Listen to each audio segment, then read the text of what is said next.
নমস্কার, কলকাতা টিভি ডিজিটালে আপনাদের সকলকে স্বাগত। কলকাতা হাইকোর্টের দ্বারস্থ অভিষেক বন্দ্যোপাধ্যায়ের কোম্পানি লিভস অ্যান্ড বাউন্স। গতকাল আমতলায় লিভস অ্যান্ড বাউন্স অর্থাৎ অভিষেক বন্দ্যোপাধ্যায়ের কার্যালয়ে বুলডোজার চালানোর ঘটনাকে কেন্দ্র করে কলকাতা হাইকোর্টের দ্বারস্থ হয়েছে। তাদের দাবি, ইতিমধ্যে আমতলায় এই পার্টি অফিসে অর্থাৎ কার্যালয়ে ভাঙচুরের ঘটনাকে কেন্দ্র করে কলকাতা হাইকোর্টে একটি মামলা দায়ের করেছিলেন এই লিভস অ্যান্ড বাউন্স এবং অভিষেক বন্দ্যোপাধ্যায়।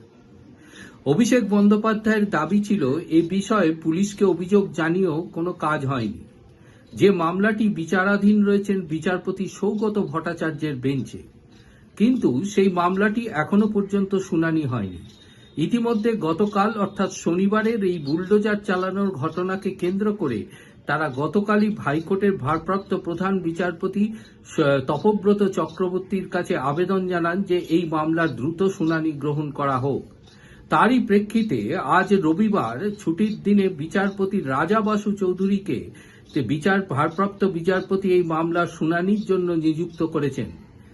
ভারপ্রাপ্ত বিচারপতি রাজা বাসু চৌধুরী বেলা 1:30 নাগাদ এই মামলার শুনানি গ্রহণ করবেন, যেখানে দাবি করা হয়েছে যে অবিলম্বে এই বুলডোজার চালানোর সিদ্ধান্তের ওপরে স্থগিতাদেশ জারি করুক কলকাতা হাইকোর্ট।